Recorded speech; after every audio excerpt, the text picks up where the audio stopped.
Hey guys, welcome back to the channel. It's Trisha. For those that are new, welcome. I wanted to share a couple of high-end home decor projects that I know you could easily make using the Cricut Explore 3. Here's the first one. So I wanted to do a little bit of decorating for the holiday season, and the first item that I made was this decorative pillow. I wanted to add a word on a pillow cover that was meaningful to me. So faith is the word that I chose because that is number one in my life. And I am going to show you exactly how I made this. So first we need to turn on the Explorer, and then on the left side open the doors up. The vinyl that I'm going to use is the Smart Iron-On Heat Transfer Vinyl. This is something that is new. I decided to go with something glittery. It represents kind of like the fall colors. So what I'm going to do is place it in this Cricut roll holder. This is so easy to use. It allows you to put the whole roll in there and just slide it, kind of like feed it through the machine. Next, you want to go to Design Space, and if you do not have that, you want to go to design.cricut.com and download the program so that you can start your project.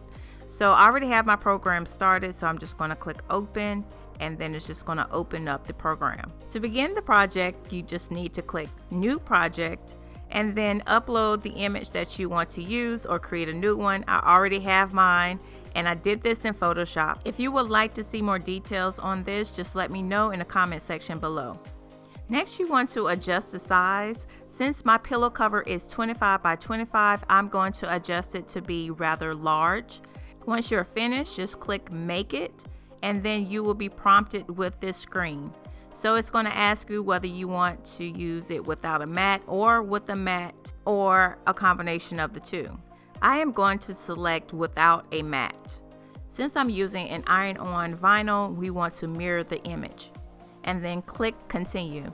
If you're planning to use your computer for this project, you want to make sure you connect the USB from the computer to the device. After you have done so, you want to select your device. Now it's asking me what material I'm going to use, and I'm going to select Smart Iron-On. Since you selected Smart Iron-On, it gives you the message to make sure that your image is mirrored. If you forget to do this, click Edit and Enable Mirror and click Done.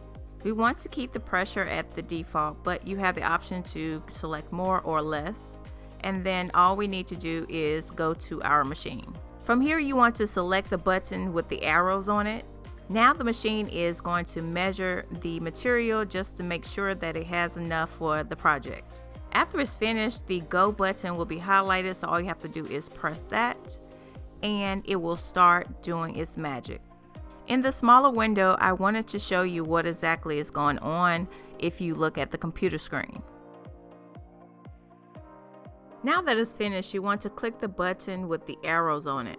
This pushes the material out from the machine. The Cricut roll holder is something that is new to me, so I have been using the mat for most of my projects, but I am so glad that I have the roll holder. It's very easy to use, and all you have to do is put the roll in there, feed it through, and you can just cut wherever you need it. The next thing that I did was peel back the excess vinyl that I'm not going to be using.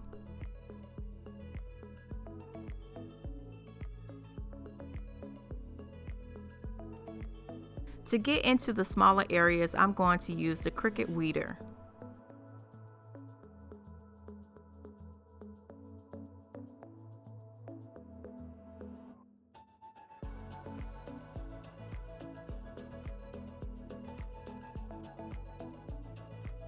Okay, so now I need to find the center of my pillow cover.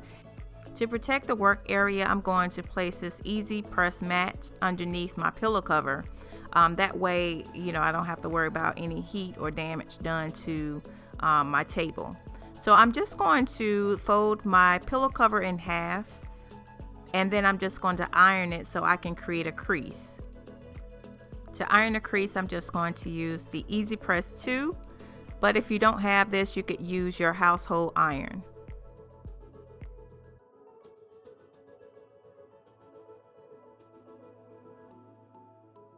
So now we know the center of one side of it. So now I'm going to fold it on the other side and repeat the same process.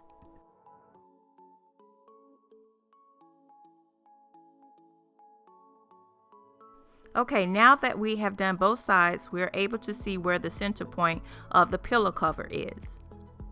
If you're interested in purchasing pillow covers like this, I will put the link in the description box below. In preparation for the transfer, I am going to heat up my mat, and also you can do the same thing to the pillow cover. The pillow cover that I am using is 100% polyester, so I made sure my heat press is at 330 degrees, and I'm going to have it set for 30 seconds. If you would like to know more about the heat press and what settings to use, let me know in the comment section below and I can do another video. Okay, so now I'm going to place the word where I would like to position it on the pillow.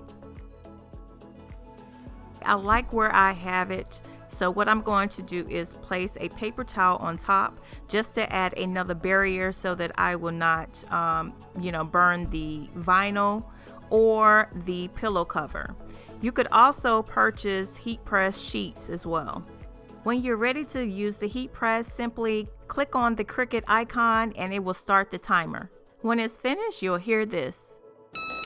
You want to repeat the same process until you have covered the entire length of the vinyl. I did want to mention that you're also able to go to Design Space from your phone, which I do a lot. It is the same process. All you need to do is upload your images, or you can create one in the app.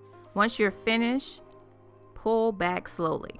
And that's it. Now you have your own personalized decorative pillow. Something that I love doing is making my own candles, and what I usually do is put it in a jar like this. So I wanted to customize it for the holiday season, so this is what I did. You could make the same thing, and I'm gonna show you how. For this project, I made a custom image and I've already uploaded it into Cricut Design Space. So if you're interested in using that image, I will put the link in the description box below. So I'm going to repeat the same process I did in the previous project. I cut the vinyl down a bit to fit the size of my jar. And what I'm going to do is use a little bit of the transfer tape and just place it on the top of the vinyl. After the transfer tape is securely attached to the vinyl, you should be able to pull the backing off like this. And then place the vinyl on top of the jar.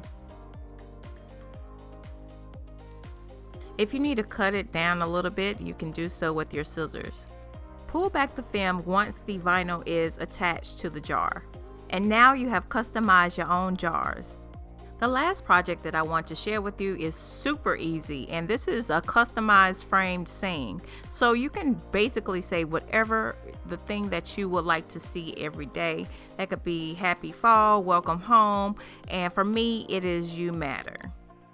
To make this, all you need to do is go to Cricut Design Space, click on the text, and then add in the saying that you would like. The Design Space has so many text fonts that you could use. You could purchase some, and there's also some for free, or you can use your system fonts. Once you have selected the font that you would like to use, all you need to do is resize it. Once you're finished, click Make It, and then it's going to prompt you to decide what you would like to use. For this case, I'm going to use a mat. And here is what my mat looks like. It has a sticky surface that allows the vinyl to attach easily to it. So I'm just going to use a remnant of vinyl that I had left, and I'm simply just going to place it, align it according to the grid, and just place it on top. Then we're just going to feed it in and press the arrows on the right side. Then the machine is going to measure the vinyl. After that, you just press the go button, and then it's going to start cutting. Once it's finished, click the button with the arrows. And now I'm going to take the vinyl off the mat and then cut down the vinyl a little bit. And then I'm going to peel the excess vinyl and then get in the inside of the words using my weeder. Place the vinyl on the transfer tape. I also wanted to mention that you could use the scraper to make sure that the tape adheres to the vinyl a little bit better. If you do that, the vinyl should come off easily with the tape. Now you're ready to put your saying on your frame. I just put it on the outside, and I use a frame that I'm able to add photos or whatever images I would like to change out depending on the season or what I'm feeling like. And here's how it turned out. I truly hope that you enjoyed these 3 projects that I shared with you. Let me know in the comment section below what other information you would like to know about Cricut. I would love to do more videos on this. Until next time, have a great week.